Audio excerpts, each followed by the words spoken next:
Good day, everyone. I am Susumu Takai, President of the Security Strategy Research Institute of Japan. First of all, I would like to appreciate all participants from various countries for joining this virtual seminar hosted by our institute. The purpose of this seminar is to let the world aware closely on the maritime challenges performed by the People's Republic of China in the East China Sea, especially around the Senkaku Islands, an inherent part of the territory. I expect all the distinguished guests will deliver comment and opinions freely in this virtual seminar. Thank you very much. Hello, my name is Osamu Onoda, retired Lieutenant General of Japan Air Self-Defense Force and the Senior Research Fellow of the SSRI. I facilitated this international seminar. Now, I invite you into our broad and deep discussions on the Senkaku Islands. First of all, please watch a 10 minutes keynote presentation by Susumu Takai about the Senkaku. Susumu Takai is known worldwide as a distinguished scholar of the international maritime law and order. Thank you, Onoda-san. I will start my presentation from now. The title of my presentation is the People's Republic of China's Maritime Challenges and the Rapidly Changing Security Environment in the East China Sea. This presentation consists in 6 parts, as you can see in this slide. The Chinese Communist Party established the PRC in 1949 and has pursued fulfillment of its dream. Deng Xiaoping developed the PRC's economic reform program in the 1980s.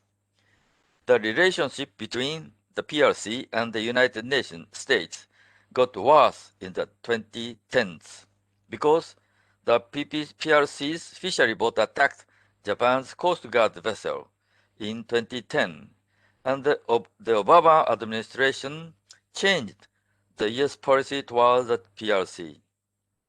Hu Jintao declared the PRC should be a maritime superpower in the world in 2012. And President Xi Jinping elaborated, the Chinese dream is a great rejuvenation of the Chinese nation in November 2012. The PRC wanted to control the South China Sea and deprived islands and shores in the Paracel Islands and Spratly Islands from Vietnam and Philippines. The PRC uses 2 tools for maritime challenges, such as cabbage tactics and salami slicing tactics. The PRC maritime challenges in the South China Sea were followed with withdrawal of French troops from the Indochina Peninsula in the 1950s and the U.S. Army from Vietnam in 1973. The PRC acquired the Paracel Islands in the very next year. The U.S. Navy and Air Force withdrew from Philippines in 1992, and the PRC occupied the Mischief Reef in the Spratly Islands in 1995. The PRC started invasion of the Philippines Scarborough Shoal by cabbage tactics in 1998 and almost controlled in 2012.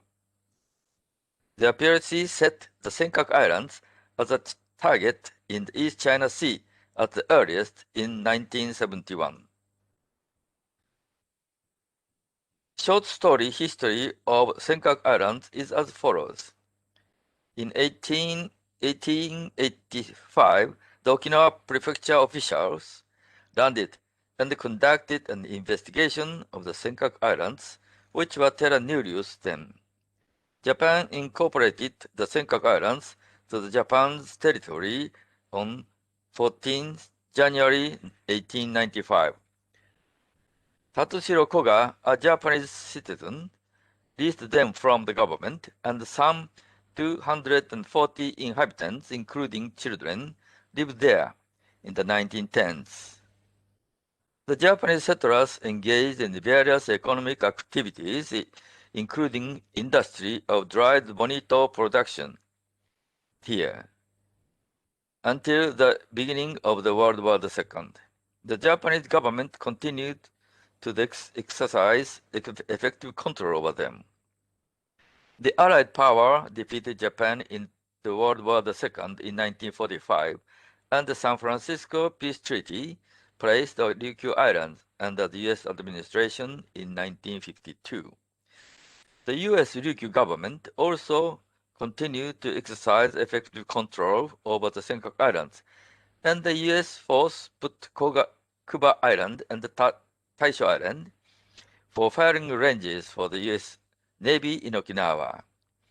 The U.S. returned the Ryukyu Islands, including the Senkaku Islands, to Japan in April 1972 under the Okinawa Reversion Agreement of 1971. To meet the PRC's goals, the PRC maritime strategy in the East China Sea is to separate Japan-U.S. security tie in the region. The PRC gradually enforced anti-access area denial strategy since 2009. The PRC wants to expel the U.S. force from the Asia and will be sole superpower in the region. The PRC needs acquirement of the free sea route to the Pacific Ocean. The Senkaku Islands are big obstacles for the PRC's access route, and the PRC need to control and occupy the Senkaku Islands.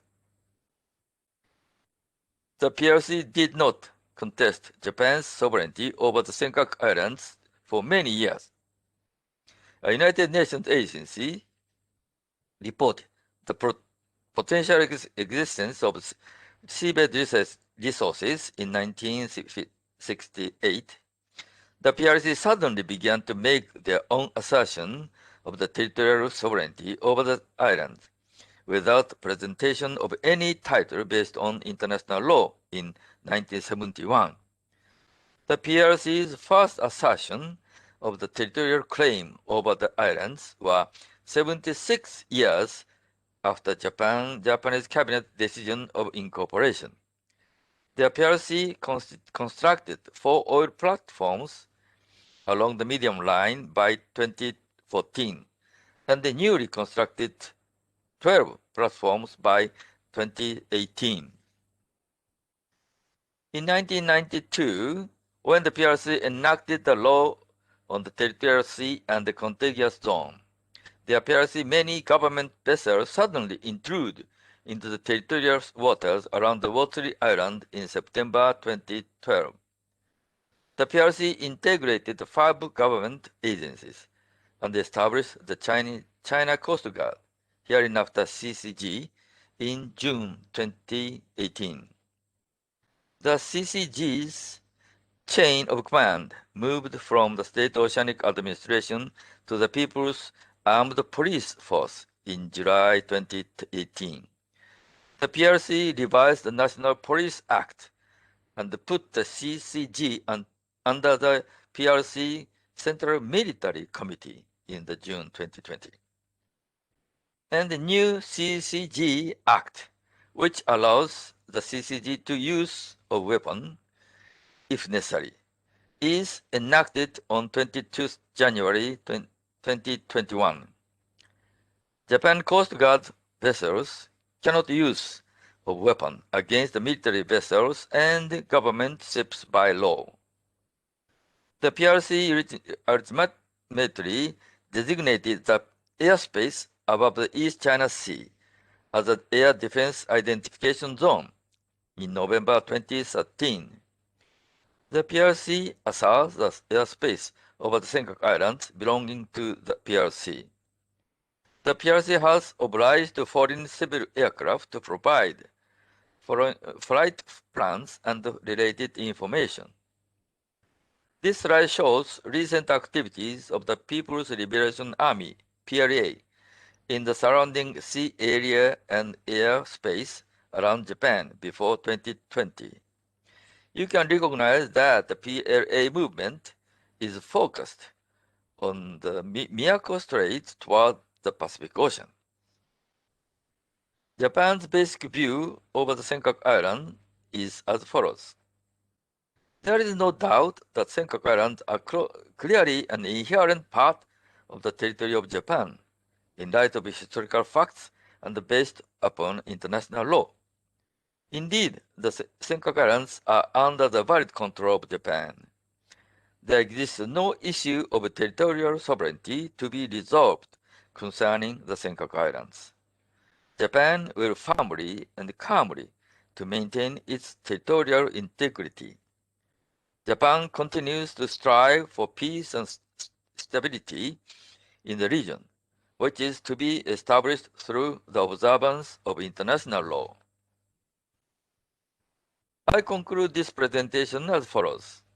Standoff between vessels of the CCG and Japan Coast Guard continues in the East China Sea, and the PRC pursued salami slicing tactics there. Because the new CCG Act was enacted in January this year, security environment in the East China Sea will further deteriorate rapidly and seriously. It is necessary for regional states to make joint surveillance efforts on the PRC's maritime challenges in the East China Sea, and the outcome of the joint surveillance efforts should be shared among the concerned states. As I explained in this PowerPoint slides, the PRC is building up CCG and PLA Navy capabilities by increasing the number of the larger vessels and continued to cause tensions in the waters around the Senkaku Islands. The SSRI is very welcome for your comments and opinions on following three topics. 1. The PRC's maritime challenges and its influence over the East China Sea. 2. Possibilities of the PRC's aggression to the Senkaku Island. And 3. Possible countermeasures and/or actions recommended for deterring from the PRC's aggression. Thank you very much for your attention. Well, how did you watch and listen to the presentation? You might have various questions on that. Now, let's take a look at the discussions a little bit. You can find brief panelist information on your screen. The seminar consists of 3 sessions. The subject of the first session is PRC's maritime expansion and its influence on the region. The second is possibilities of PRC's aggression on the Senkaku Islands, and possible countermeasures or actions to be recommended for deterring aggression is the third. Please note that the original session was 3.5 hours long, and we digested it into 60 minutes here so that you can watch easily. Now, let's start the session. Now we start session 1, PRC's maritime expansion and its influence on the region. First, I would like to have comments from each panelist. The first question he asked us to think about was what sort of concerns are raised by the PRC's maritime expansion. And I guess from my perspective, there are three sorts of concerns.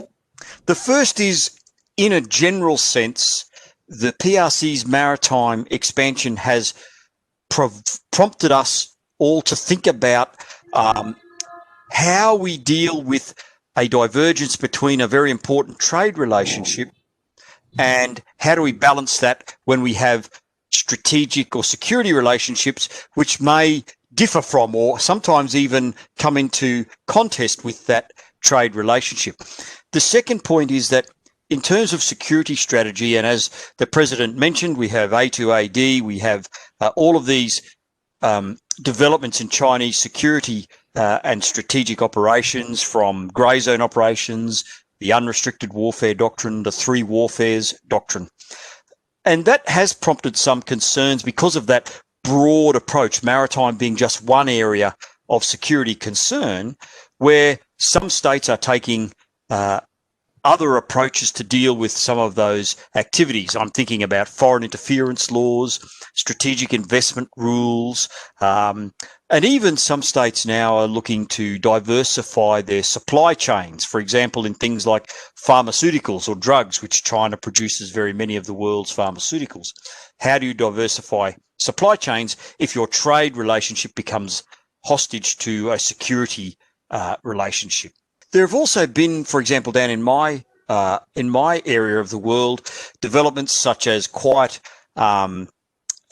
PRC hydrographic surveys. There has been a recent report of China seeking to build a port facility in Papua New Guinea, including one on an island in the Torres Strait, which is just a few nautical miles from Australia. The expansion of the PRC into the region, especially on the maritime front, I think is something that ASEAN itself has already seen and it is experiencing well in advance of what Japan is experiencing right now. So you could say that what has happened in Southeast Asia, especially to the Philippines and Vietnam, are previews of what China probably is preparing to do in Japan. Our problem precisely is that that China is growing very fast in its needs for these resources and its insecurity as well. So it is very clear that the trend is for China to establish preemptive rights over such resources, even those that it is not entitled to under current international law. It intends to constrain the coastal states like the Philippines and Vietnam and other Southeast Asian countries to defer to Chinese interests over these resources, and eventually to recognize perhaps those resources when China has achieved its objective of dominance, because it will then be able to change international law. First of all, it's important to recognize that China's strategy in the East China Sea and South China Sea are effectively one broad, big strategy that China is trying to implement, and that is the aim to become a great power, a great maritime power. Secondly, it's important to recognize that China has a very comprehensive strategy in order to achieve its objective, and the strategy is not just military. It's a combined strategy of military, of civil, administrative, and legal measures in order to advance its claims, both in the South China Sea as well as in the East China Sea. China is not recognizing the tribunal's ruling, but it is heavily investing on fighting back the counter-legal arguments that the international community is trying to put pressure on it. For example, the code of conduct that it's negotiating with ASEAN is China's effort in order to deny ASEAN's ability to enforce international rules and norms in the context of South China Sea. My view is that the situation is somewhat grave. It's grave because of the major military and economic situation between China on the one hand and the United States and Japan on the other. principally the rise in economic power and also the perceived rise in political power, and in particular, the divisions within the United States that weaken it, and something that democracies tend to suffer, which is sort of lack of clear direction and lack of clear commitment. So if all the major political parties in the US and Japan were committed to deterring China, then and doing so robustly, then I think that it would be much less worrisome. So we have a sort of a systemic issue that I think is a great problem. And Australia also, of course, suffers the same thing, and so does India. So this in terms of the kind of broader Chinese ambitions, I actually gave a thought a little bit as understood on the purpose and scope of the PRC's maritime expansion, if we want, at large. And the answer is quite simple. What is the purpose of Chinese maritime expansion? It's to secure its national security, its national interests. So we have these two axes: the immediate periphery and the broader kind of global expansion, if you want. Now, of course, the two are connected, because from the perspective of the international community, our biggest worry is that we will see a reproduction of some of the behavior that we see in the immediate periphery a little bit further away. And that's why most of the international commentators are so carefully watching what is going on in the South China Sea or the East China Sea. But we never know how does China actually interpret some of those international provisions.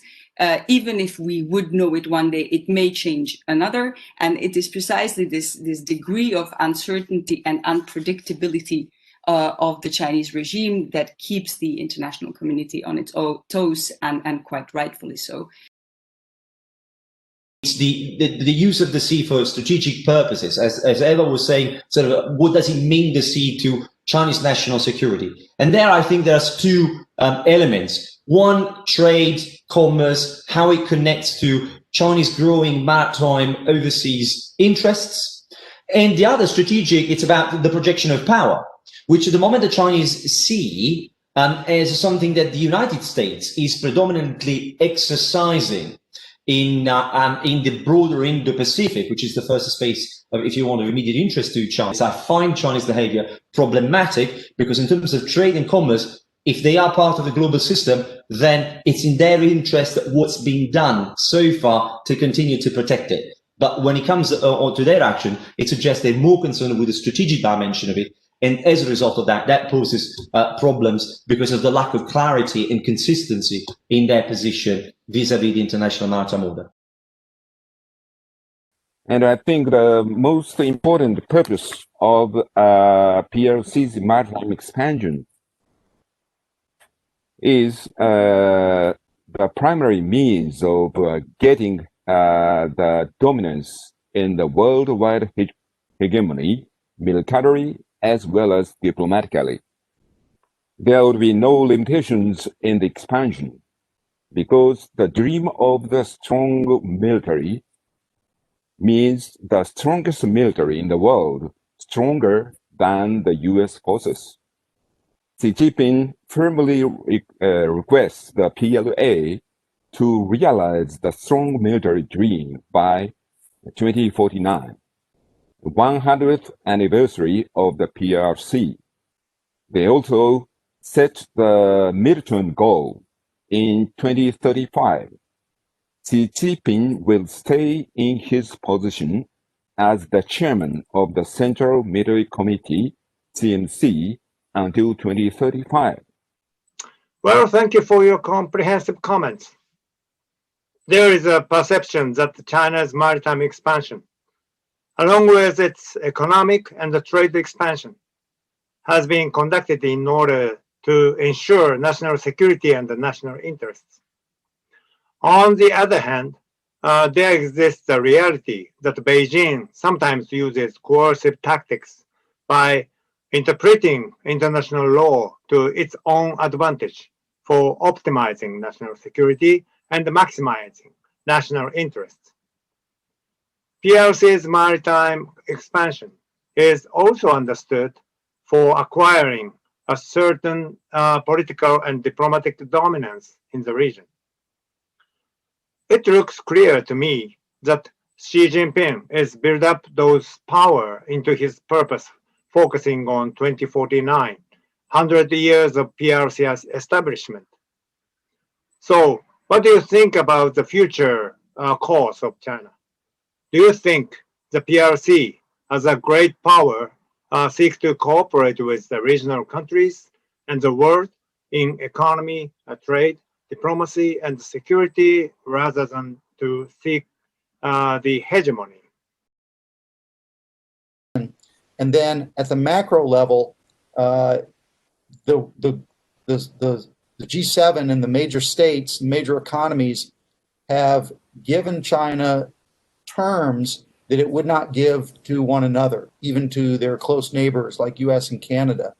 And they've done this, in my view, out of a sense of this guilt or century of humiliation with China, and also sort of a social justice mentality that we all benefit if 1.2 billion people rise to a middle class standard. Said, I think it greatly depends on us, because the China that we see is the China that we created, is the China that we benefited from. Japan is the first economic partner of China. Japan is the first to see, and if you talk to your own business community, they would probably agree. It is actually the much more developed countries that are more dependent on China and are less willing necessarily to actually, even go for the more obvious games such as human rights or the South China Sea, East China Sea, as long as the economic profit is there. In terms of outwardly, there is a clear evidence now to suggest that the Chinese have a comprehensive approach to the way they interact with others and their sort of foreign and security policy. And certainly they use economic tools of statecraft when they have to coerce others. And it raises question to China's global ambitions, in the sense that they might still have global ambitions, but they might not be in a position to act upon them. The Chinese Communist Party to sort of rethink some of their actions and slowly rein in and come back towards a sort of a more constructive conversation beyond the Alto declarations of Davos. One point I would like to ask all of you. In the South China Sea and the East China Sea, as well as the Pacific Ocean and the South Pacific, our common interest is to keep maritime trade routes open and safe. So far, PRC does not interfere that. Maybe Vietnam or Philippines experienced some abuse around your territorial disputes, but totally the PRC does not interfere the trade routes because it is essential not only for regional countries, but for itself. How do you evaluate these trade routes security in future? I think 8 of the 10 largest container ports in the world, in terms of size and throughput, are in the triangle that connects South Korea, Japan through China, the South China Sea, Singapore, Philippines, in that area. So, as you quite rightly say, there are enormously important trade routes, maritime sea lines of communication through this area, both South China Sea and East China Sea. And that raises an interesting question, which is, to what extent will they operate to exclude non-merchant vessels, so to exclude naval vessels, Coast Guard vessels, other vessels, in order, but leave merchant vessel traffic unhindered, such that they could in fact make an argument in a sense that they're protecting merchant trade through this area of their central concern and excluding threat forces, warships, Coast Guard vessels, etc., from the area. China is gradually building up the capability for it to do so should it needs to, should the trade route become strategic in times of war or in times of, in certain circumstances where, the situation requires China to exert certain political influence or trade influence on other countries, which it sees as being adversary.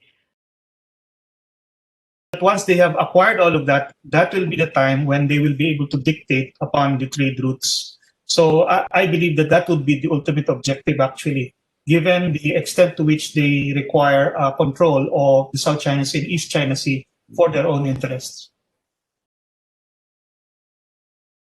When the PRC will get the stronger military power enough to act more assertive way, they will not hesitate anymore to achieve their objectives, including the occupation of the other countries' territories.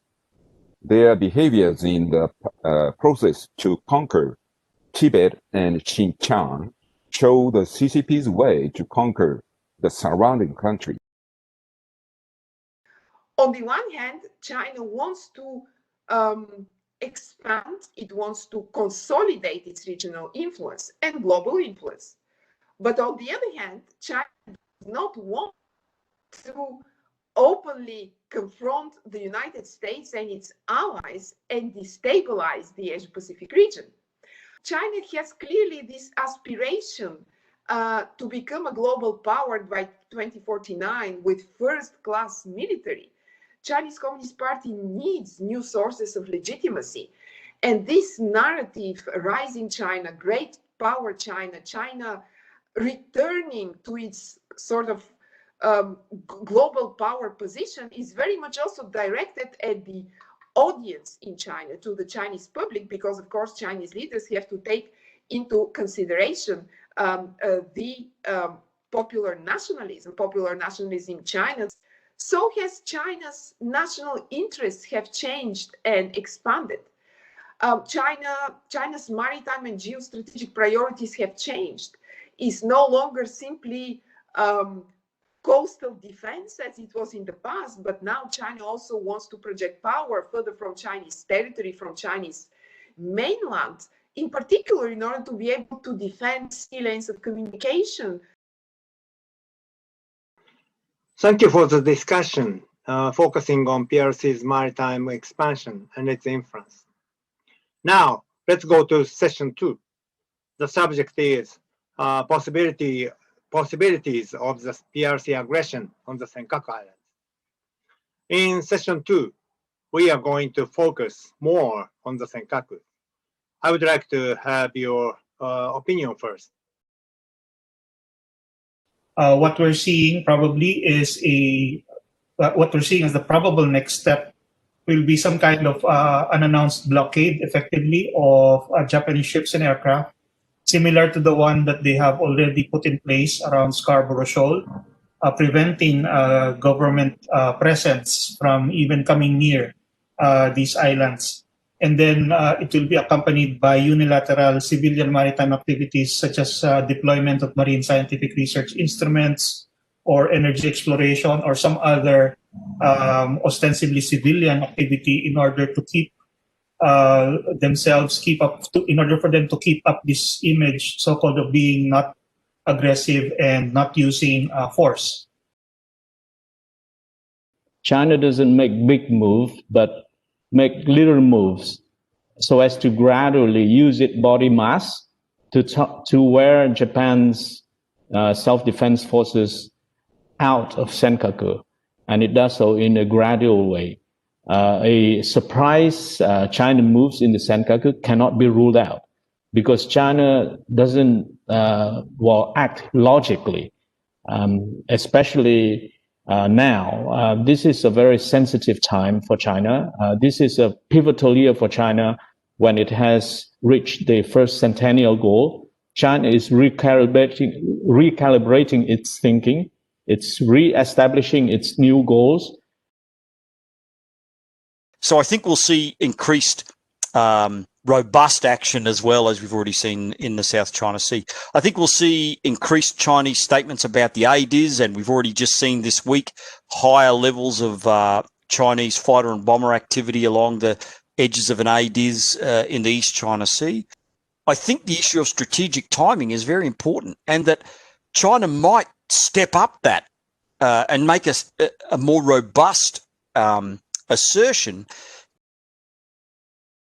They will conduct the long-term infiltration to the US, Taiwan, Japan, and Australia and other related countries before the invasion as the new type of the information operations to decrease the sense of resistance against the occupation by the CCP among the leaders and the people of those nations. Passing the Coast Guard law means that the PRC has already accomplished their readiness of the invasion of the Senkaku Islands whenever the CMC will issue the order of the invasion. The China's Coast Guard and the PLA Navy should not hesitate to use of weapons needed to accomplish their mission. China knows very well how Japan insists on the islands, on the sovereignty of the islands, knows the quite amazing capabilities that are ready to be deployed, and are, the whole infrastructure that has been built up for now almost 10 years, knows about the risks it runs if it would want to act in such direction, including by, of course, the friends of Japan, the allies, the connections, and the implications that such a move would have. So if you would, compare the Senkaku the Taiwan issue and the South China Sea issue, if I would, from the perspective of a Chinese strategist, I would definitely not start any assertive action in the East China Sea. I would probably go elsewhere. The Chinese strategy at the moment is really focusing on how to replace Japan in the administrative control of the islands. That's the key game, and that's what we've seen the last year and a half the Chinese Coast Guard focusing on. Now, I think actually this time it's going to be very hard to see any Chinese fishing at all, because the Chinese objective is to go after Japanese fishermen to prove that they are exercising their law enforcement rights, rather than allowing the Japanese Coast Guard to monitor and therefore their own law enforcement rights. Still, China and Russia are masters at operating in the so-called gray zone, or below the threshold of armed conflict. What I would say is that China has in the last presidential administrations tested each administration within the first 5 or 6 months. And so the Senkaku Islands could be that inflection point. It's very comforting that the Biden administration immediately has cemented the U.S. commitment to protect the Senkaku Islands, but I'm concerned about something below the threshold of armed conflict that would test the U.S.-Japan alliance and test the Biden administration to see whether they would stand up to China. Thank you for your broad opinions. The PRC may take somewhat action below the threshold of armed conflict using fishermen or maritime militia. I think Alessio's point is very important. The PRC focuses on replacing Japan in the administrative control of the island. Yoshi also pointed out the information operation as long-term infiltration into us.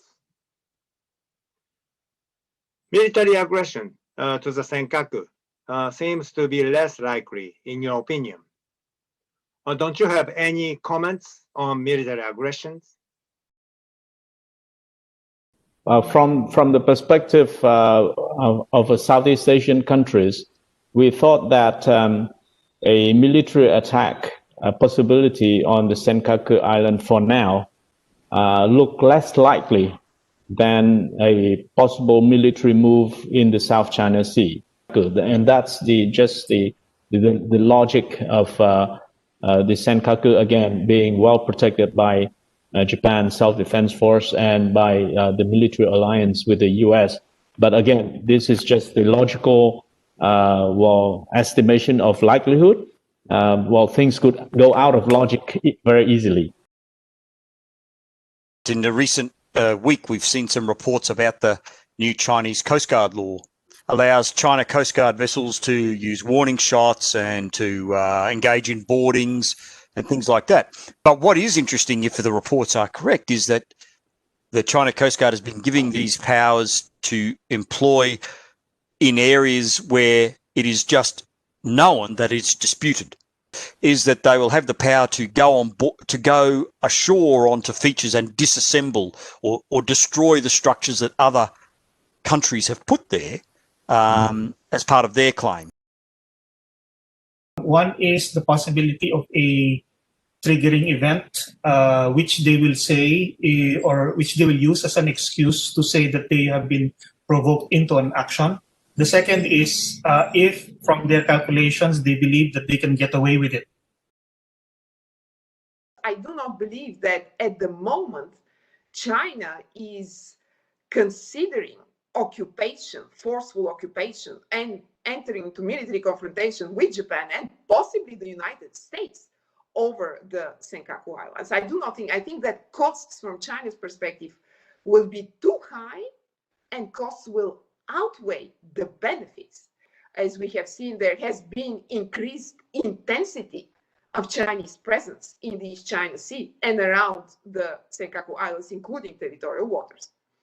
So what China is doing, this is a Chinese strategy of trying to achieve its objectives in an indirect way to avoid direct armed conflict, to operate below the threshold of armed conflict, or what we have seen in the South China Sea called the salami slicing strategy.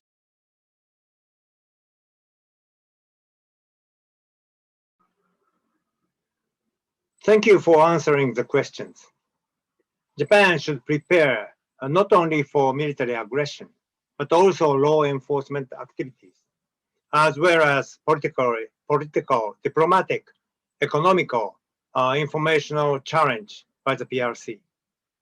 You all know that rather than military challenge, the PRC uses the tactic, what we call salami slicing, as the number of Coast Guard vessels sailing and the frequency of intrusion into the Senkaku has been increased little by little. We are discussing what would be the possible countermeasures or actions or priorities to be taken in order to deter and respond the PRC challenges in session 3. So I want the panelists' thought first. I think that first of all, we all need to be very vigilant for any surprise move by China. We need to be transparent also, carefully and transparently while reporting facts on the ground. We should not be hesitant of declaring what's happening on the ground for the sake of pleasing China. Appeasement is not going to work. Trying to hide information from the public with the aim of keeping the overall relationship well isn't going to help the relationship in the long run. I think it's important to, however, nevertheless, to maintain good strategic communications with China at all levels in order to be able to communicate well with them, even if the situation get out of control. I think it's important to work with like-minded countries. Countries with the same concern need to coordinate and cooperate with each other to enforce the rules-based order, to transparentize what they understand the rules are. China's military is strong, but other military also have very credible defense capability. We need to make this visible to China, and we need to make this well communicated to China. Japan would obviously seek to employ international dispute resolution processes.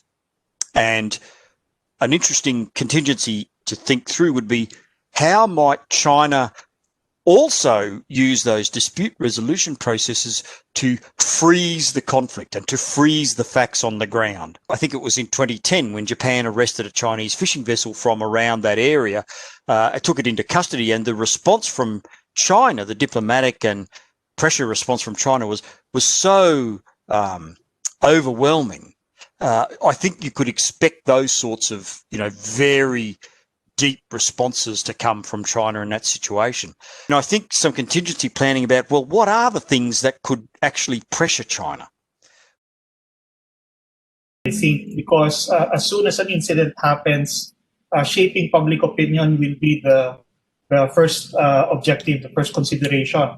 So like what Rob mentioned earlier, the 2010 incident, nobody really knew what happened, and nobody could give credence to one or the other side because there was no witness account, no real direct evidence to prove what had happened. I think is what gave China the opportunity to employ its massive response, its threat to cut off the rare earth minerals and other economic sanctions. It's important that information about events happening at sea are very fast. They come out very fast and very transparently. We must build up regionally a sense of real unity and cooperation so that we have to work on clearly identify and work on the common interests vis-a-vis China.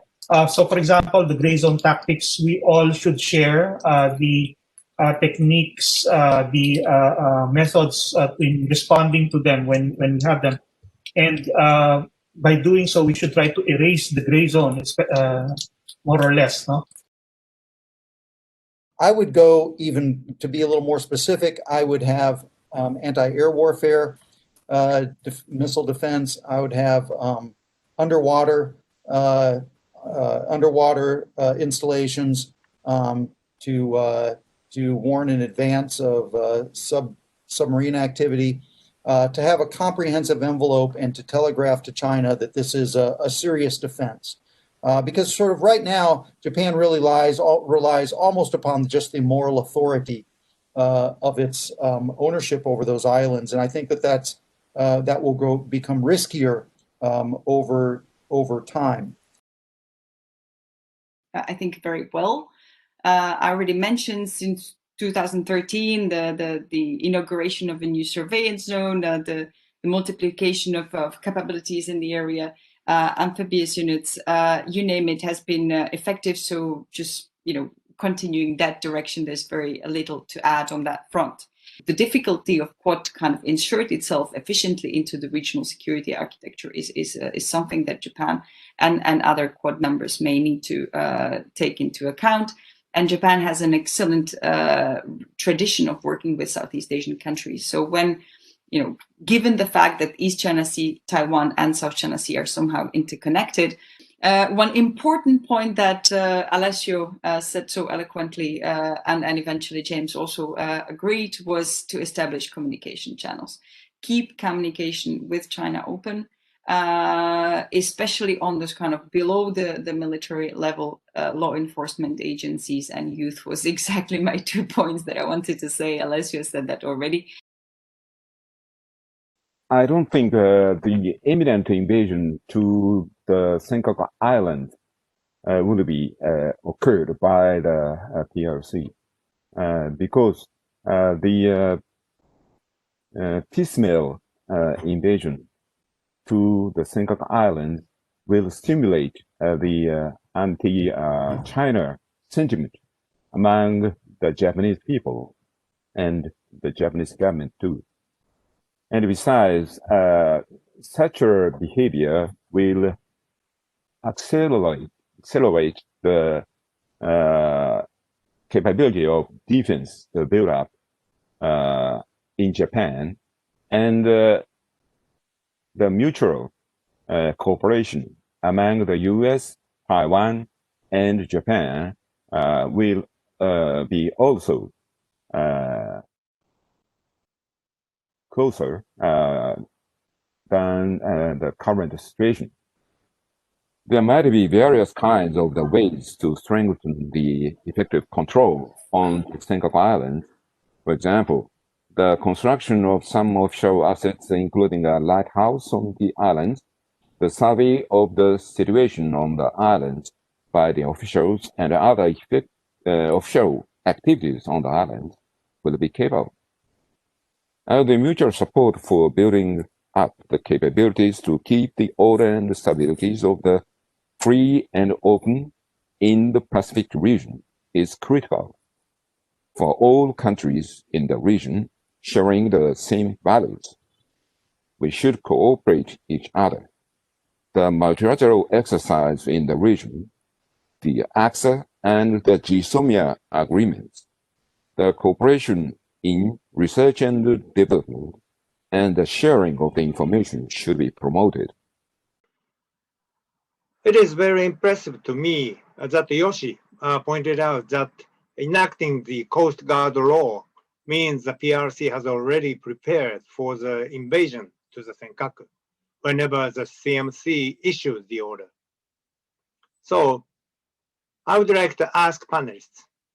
In the last week, the new US Defense Secretary, Lloyd Austin, made a phone call to the Japanese Minister of Defense, Nobuo Kishi, confirming the Article 5 of the Japan-US Security Treaty covers the Senkaku contingency. Do you think it will work for deterring PRC's assertive activity or military aggression towards the Senkaku? You know, if you can set some of these markers in the ground and say, no, look, this is our shared view of this matter, I think that's really important because it does provide, I think, a degree of deterrence. I think it is very effective for the latter, so preventing sort of military aggression, but not necessarily the former, which is an assertive activity. Because the assertive activity is by definition the prerogative of the Japanese government to deal with. You know, the US-Japan alliance is not a replacement for Japanese government taking care of its own sort of territory, or perceived as such, right? Now, but we have to recognize that the US still faces structural difficulties or structural issues with regard to implementing their strategies in the Indo-Pacific. The balance of power has tilted. China has a working A2AD strategy that is causing US forwards operations in the Western Pacific riskier and costlier. So I think we need to engage the US in a broad spectrum of issues, not just on defense, but also on diplomatic, multilateralism, ASEAN, Quad, and also economically as well. You all notice that it is very important to be vigilant and transparent. And international cooperation is also important to deter Chinese more aggressive activities. So I would like to ask all foreign panelists, if you focus on the Senkaku, government of Japan is enough vigilant and transparent with regard to the Senkaku, especially to the international communities.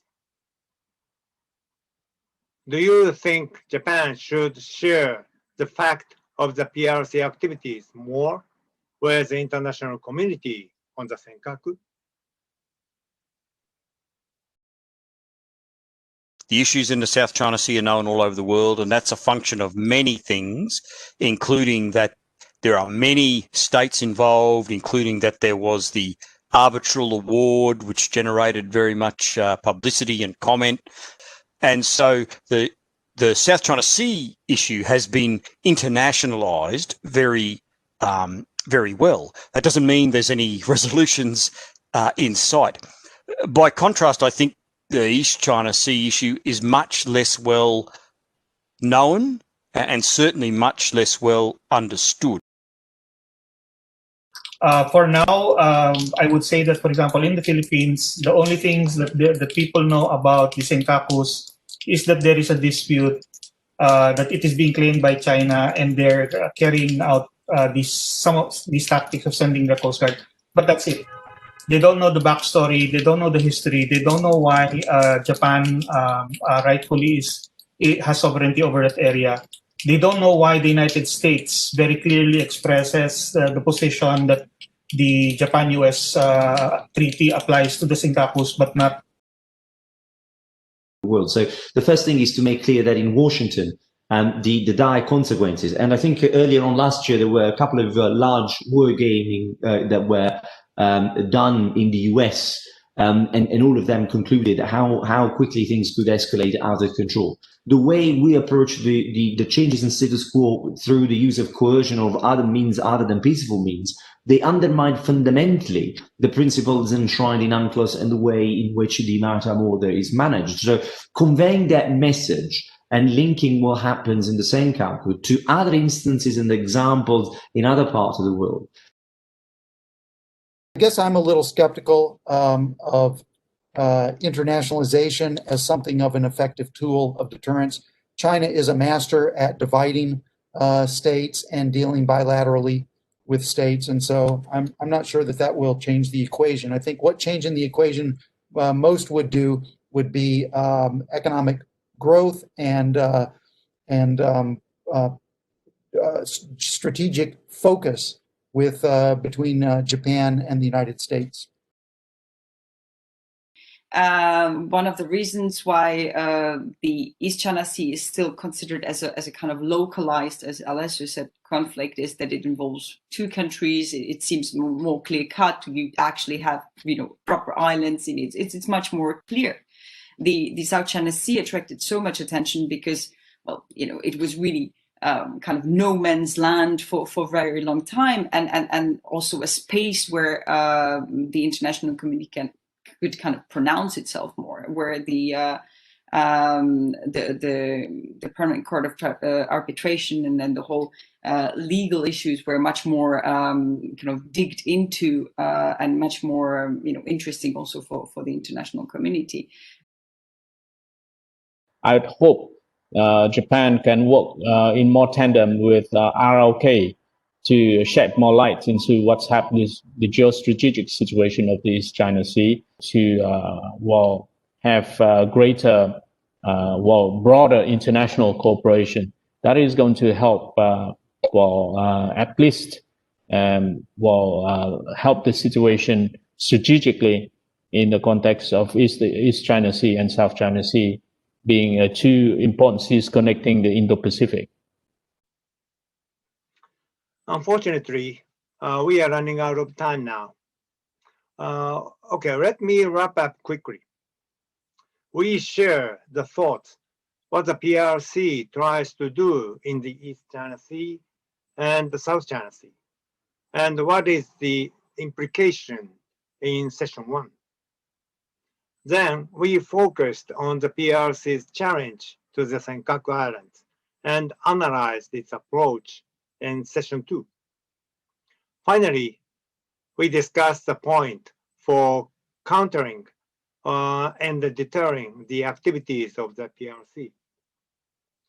It seems to be difficult to make the PRC change the assertive strategy to be more moderate, but international society should cooperate to cope with China's assertion. Japan should be vigilant and transparent on the challenges to the Senkaku Islands. Also, Japan should prepare contingencies for the military aggression to the Senkaku and to Taiwan in order to deter the PRC attempt. Lastly, we, the SSRI, deeply appreciate all panelists from all over the world this time. We will see you again next time in Tokyo after overcoming the fight against the novel coronavirus. Thank you again. Bye-bye.